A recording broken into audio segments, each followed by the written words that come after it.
fine. But he is Fine. so obsessed of getting him to the I All-Star. just want him in the All-Star game, damn it. But the All-Star game is so useless. It doesn't mean anything, but it means shit, okay?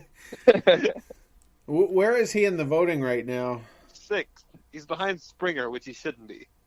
He's 6th overall? Yeah. Wow. Yeah. Okay. He's behind Springer, then the 3 starters, and then one more. Who is it? Oh, I'm going to figure this out now. Surprised you don't know off the top of your head how many votes. I know. I'm surprised he's not Somebody- like on a dartboard right now, you know. Yeah. Yeah. Oh, Michael Brantley. Oh, okay. Well, No, he should not be behind. he's turning it on though. If he can stay healthy. He is, but that's his whole issue. That dude never stays healthy. And Benintendi, I mean, he's crushing it right now. There's Betts, Trout, Judge, Brantley, Springer, Benintendi. And then Gardner, 200,000 votes behind them. Gardner. Just keep. quietly- Huh? I said Gardner's quietly doing his thing. Yeah. Just like Trevor Bauer. Yeah, dude, Well- that dude came up again this year too. It's easy for Gardner to get lost though in that lineup. No, Especially now that Stanton's hitting. Yeah. Yeah. Forgot what I was gonna say. Oh, Benintendi. Don't forget that in July of 2016, I don't think any of us thought Mookie was going to be just like, almost an MVP. Like, he just missed it, by a hair. And Yeah, he did. So, I mean, Trout's probably going to win it. Like, I don't know if this hand thing is going to hamper him, but, and I'm not, by any means rooting for anything to happen to Trout, but, I mean, Benintendi can at least make a case for it in the second half if he, kind of builds on, the last 4 or 5 weeks that he's had. So I wouldn't sleep on him by any means. If Benintendi can finish the year batting .300 with 25 home runs and over 100 RBIs, he will, and under 100 strikeouts or around 100 strikeouts, he will make a better case of MVP in the team than Mookie, just because of the time that Mookie missed. Yeah, I kind of just wanted to make the All-Star game so I can have a jersey. Oh, I just want another jersey. I have Why? all the other ones. so we can tear his ACL and get traded or something. Hey, easy, Tiger. This is what Austin does. He buys jerseys, and everyone either gets hurt or traded when he does. Man, I have poor a- AJ Pollock. I have a fake Benintendi jersey that Yeah, I didn't know it was fake because I'm not geeky enough to really know. But yeah, and it was when he was still number 40. Yeah, I have 2 40 jerseys and I have 3 Oh. 16 jerseys. I was How so about that? pissed when he changed though because I thought Mookie's 50, so I really thought 40 was by design, and he was going to keep it, and then I'm like, 16.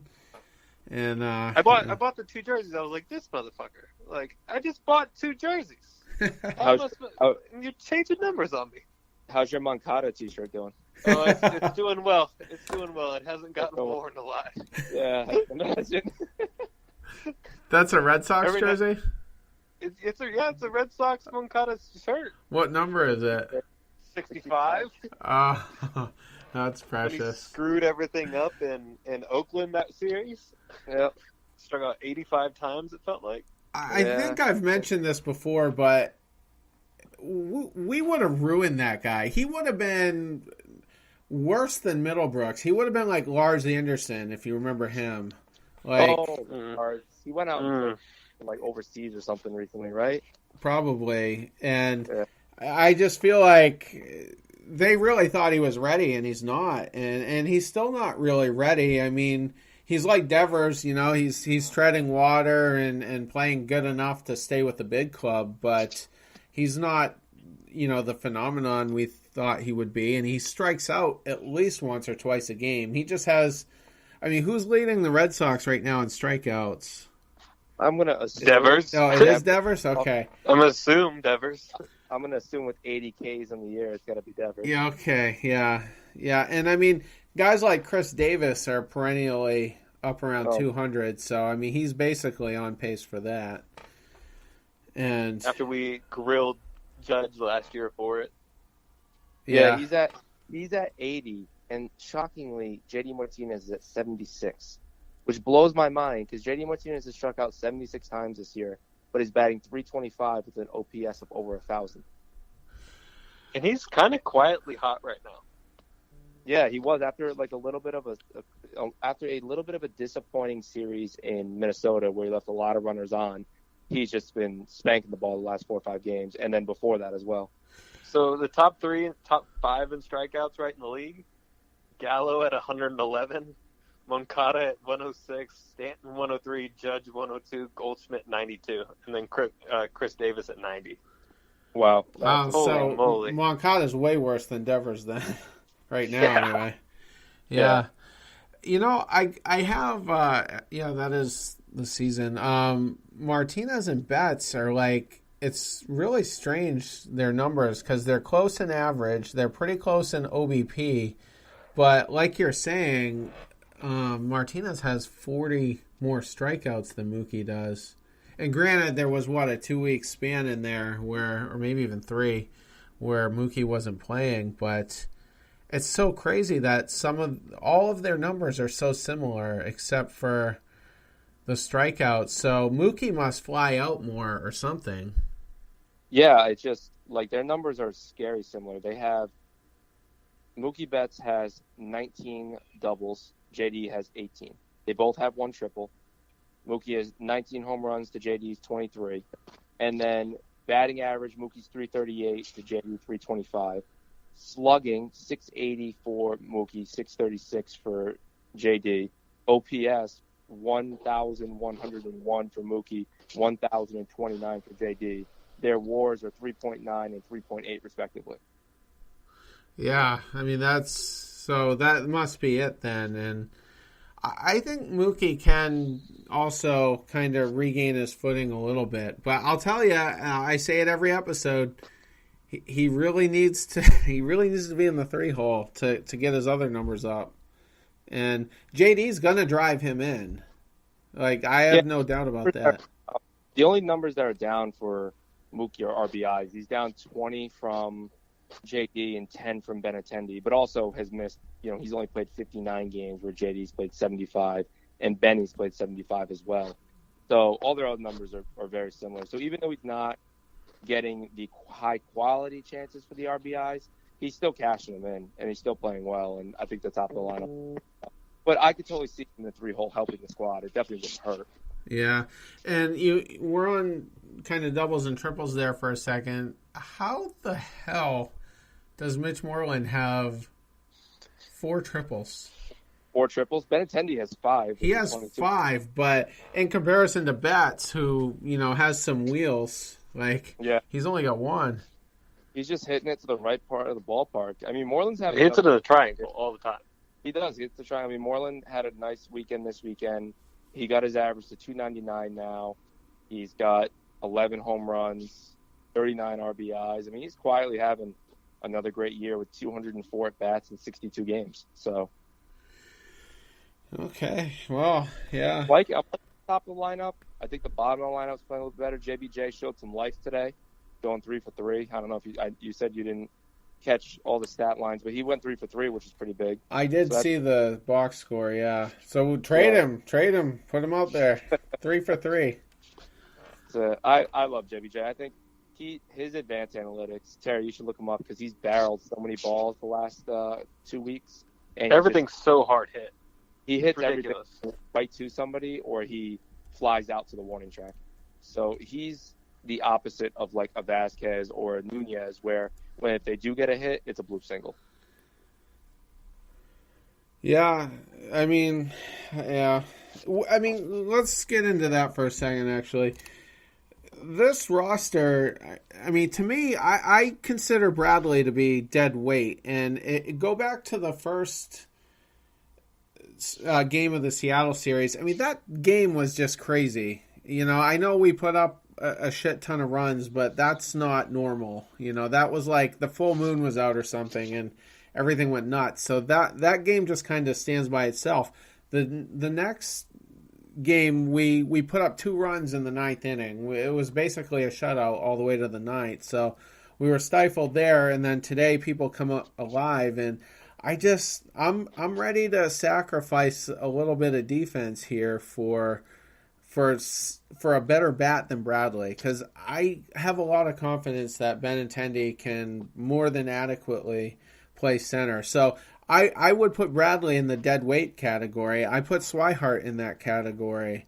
I wish we could find a way for him to play every day and have confidence that he would be productive offensively and defensively, but it's just not going to happen. The timing was just so bad for him. And another guy who really has no place on this roster anymore is Brian Johnson. And then, so that's the dead weight. And then you have the lackluster guys that aren't really contributing, like Vasquez. And for you, Dave, I threw Nunez in there. Because, he hasn't been spectacular either. So I hate Nunez. So with those 5 players, I feel like there needs to be at least 3 upgrades in there. I think that within those 5 players, you could move. I like Swihart. I think he's a good player, but you're right. He has no place in this team right now, especially if we're going with Christian Vasquez like they are between his extension and just his continuous playing time.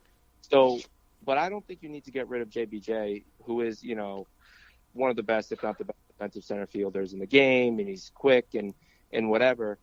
I think you could keep him, and you could trade away a Brian Johnson, a Blake Swihart, a Nunez, and a prospect down in AAA or AA, and pick up an upgrade somewhere, like a Starlin Castro or something. And then you could just put Benintendi in center and have Holt play left, and then platoon it all around, whatever. Because for the rest of the year, it's going to be a platoon role. But when you get to the playoffs, that's the roster that really matters. So if JBJ's batting 170 going into the playoffs, yeah, you don't want to start him there. Put Benintendi in center, put Holt in left, and then have JBJ come off the bench for a pinch hit situation. Well, not that you would really want him there, but you know what I mean. The defensive substitution, if someone else is struggling, if someone else gets hurt.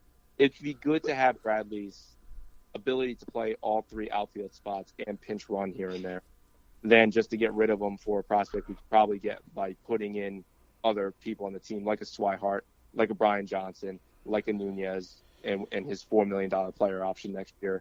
A lot of things. Yeah, I know. It's a bad contract. That's funny. I get it. I feel you, but I don't know. We got a lot of bad contracts right now. We really do. It's kind of sad. Yeah, Does Lynn have any value? Trade value? Probably not. Yeah, hell yeah, he definitely does. You trade value? Somebody. Yeah, he's got a little trade value. He's was tearing it up at AAA. I guess he could be like the 5th piece in the package for DeGrom or whatever, but not that we have the 4 to put in front of him anyway. But I don't think we'd get a lot for him. I think JBJ has the most value of any of those guys. Oh yeah, he has the most, but for an upgrade that we need, it goes back to my whole why would we trade Jay Groom, because the upgrade's not there. A JBJ straight up trade for a rental, unless it was Brad Hand, no one's there. You know what I mean? Like a Castro, I wouldn't give up JBJ for Castro. We'd absolutely not in that deal. But if you threw in a Swihart, a Lynn, and a Brian Johnson for Castro, Swihart's got team control, arbitration years. Lynn, who's good defensively, has shown that he can hit here and there in the big leagues, got 2 more years of team control, then arbitration after that. He's only 24 years old. Those 3 pieces for older Starlin Castro in his prime with 1 year left on his deal for a team that's not doing anything in Miami. You could get a catcher in Swihart, you could get a depth guy in Lynn, and you could get a guy to eat innings in Brian Johnson. I feel like everybody wins there. Also gives them the freedom to trade Real Muto, too. And then there you go. I don't think you'd have to put all 3 of those guys in for Castro, really, to be honest with you. You could probably just go Lynn straight up for Castro. I think it would have to be 2 of them at least. Well, yeah, you could throw in a mid to lower level guy as well. And I'm sure they would, but I think if you do that, you got to throw in Nunez as well. Not because I'm a hater on him, but if you're going to get rid of Castro, you're going to replace him with Nunez, and they have the money next year to keep him on that player option. We have the money next year, but I'd rather put that $4 million and that $8.5 million in Pomeranz into signing